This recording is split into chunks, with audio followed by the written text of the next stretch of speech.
Ya memang kasihan sekali melihat Pak SBY dan Partai Demokrat ini. Bayangkan saja demi anak tersayangnya yang bernama AHY, SBY pun sampai rela harus turun gunung berkali-kali coba.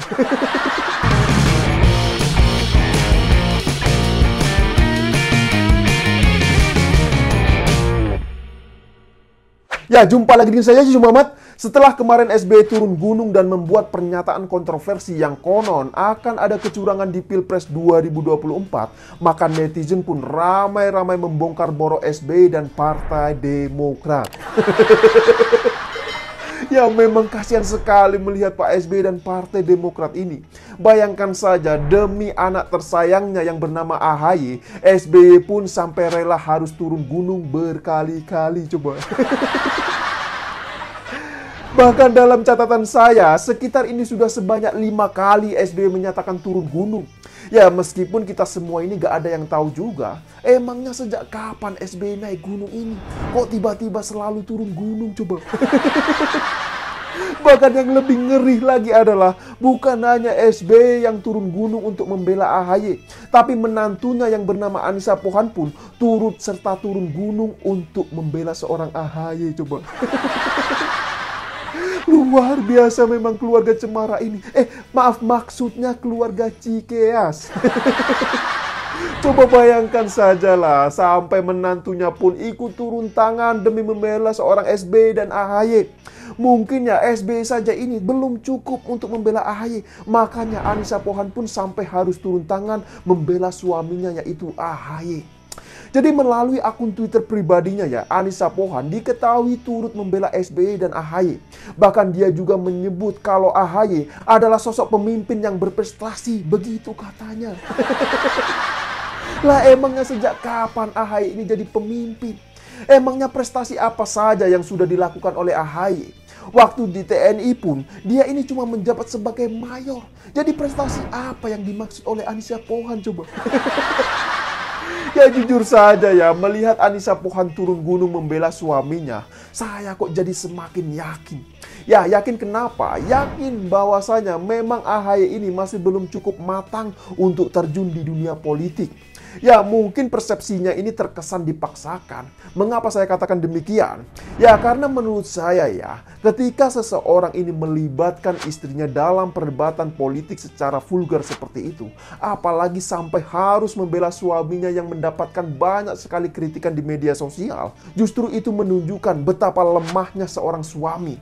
Ya meskipun memang benar juga seorang suami istri ini kan harus saling membela. Tapi menurut saya kalau konteksnya ini dalam hal politik tentu itu akan berbeda. Kan nggak lucu juga misalnya ketika kita sedang mengkritik pemimpin melalui media sosial, tiba-tiba istrinya ini muncul balesin komentar kita. Lah kalau seperti itu apa gak serem coba? Atau yang lebih mengerikan lagi adalah jangan-jangan akun suaminya itu bisa diakses langsung oleh istrinya. Jadi setiap kali suaminya ini dikritik oleh masyarakat di media sosial, maka yang balesin semua itu, yang balesin komentar netizen itu adalah istrinya. Nah kalau kejadiannya sampai seperti itu, apa gak semakin ngeri coba? Ini jelas jauh berbeda apabila dibandingkan dengan keluarga Jokowi. Ya sekarang coba perhatikan saja, pernahkah Jokowi ini melibatkan istrinya untuk berdebat dengan netizen dalam urusan politik? Tidak pernah sama sekali kan. Terus apakah Jokowi ini juga pernah dibela oleh Ibu Iriana di media sosial? Tidak pernah juga kan. Lagian gimana mau membela? Akun media sosial saja Bu Iriana ini tidak punya. Nah kemudian dengan Gibran, pertanyaan yang sama juga. Pernahkah Gibran ini melibatkan istrinya untuk berdebat dalam urusan politik? Setahu saya gak pernah juga tuh. Bahkan istrinya Gibran ini tidak pernah berkomentar apapun mengenai urusan politik. Jadi dari sini saja sudah terlihat sangat jelas bagaimana perbedaan antara keluarga Jokowi dan bagaimana juga dengan keluarga SBY. Ya tentu saja ya, dalam hal ini ada yang pro dan kontra. Pada intinya silakan saja masing-masing ini punya pendapat yang berbeda. Kalau lebih senang dengan gaya politik keluarga SBY, ya silakan saja. Kalaupun misal ada yang lebih senang dengan gaya politik keluarga Jokowi, juga silakan saja. Semuanya ini bebas menilai seperti apa.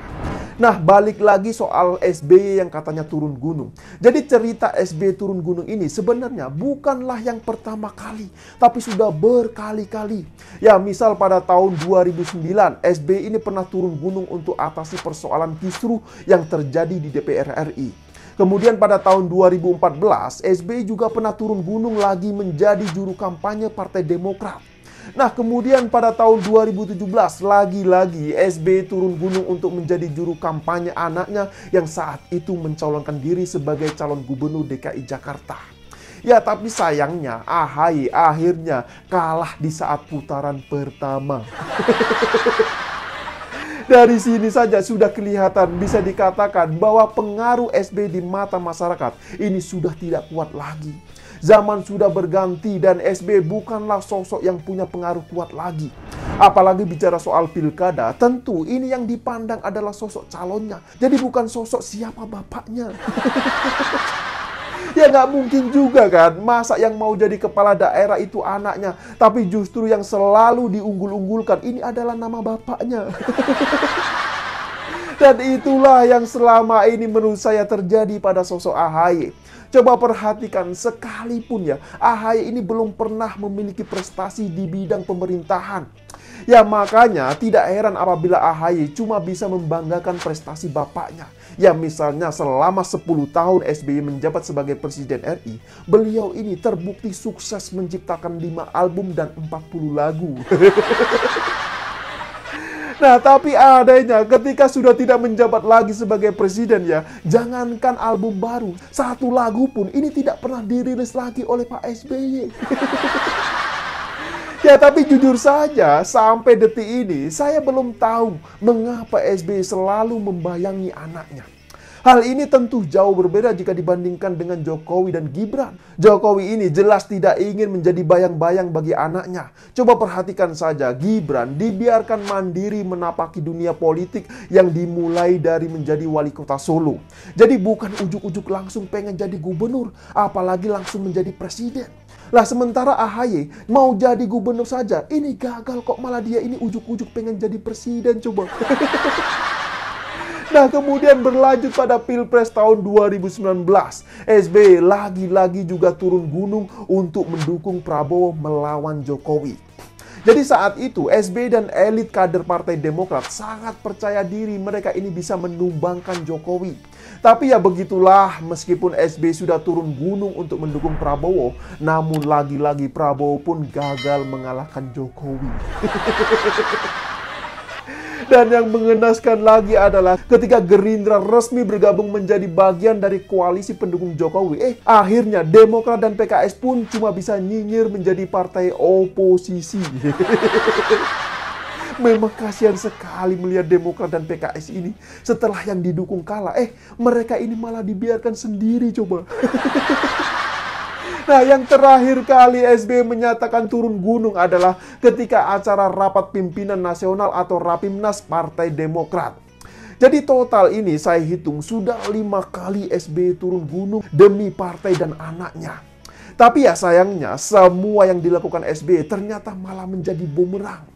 Ya, tudingan SBY bahwa pemilu 2024 bisa curang malah justru berbuntut panjang. Ya, dugaan adanya kecurangan pemilu pada tahun 2009 pun ini kembali diungkit-ungkit lagi oleh elit partai PDI Perjuangan.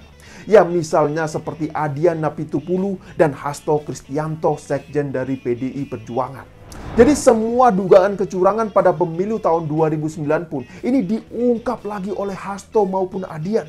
Mulai dari adanya dugaan penggunaan dana senturi, kemudian adanya perubahan sistem menjelang pemilu. Dan yang terakhir ini adalah soal dugaan adanya manipulasi data pemilih tetap atau DPT. Luar biasa sekali kan. Nah, yang lebih seru lagi adalah tudingan SBY mengenai adanya penjegalan terhadap Partai Demokrat sehingga Demokrat ini tidak bisa mencalonkan presiden sendiri di pemilu 2024. Ya, menurut saya ini aneh. Karena apa? Karena yang membuat Partai Demokrat ini tidak bisa mencalonkan presiden sendiri adalah adanya aturan mengenai ambang batas atau presidensial threshold sebesar 20%.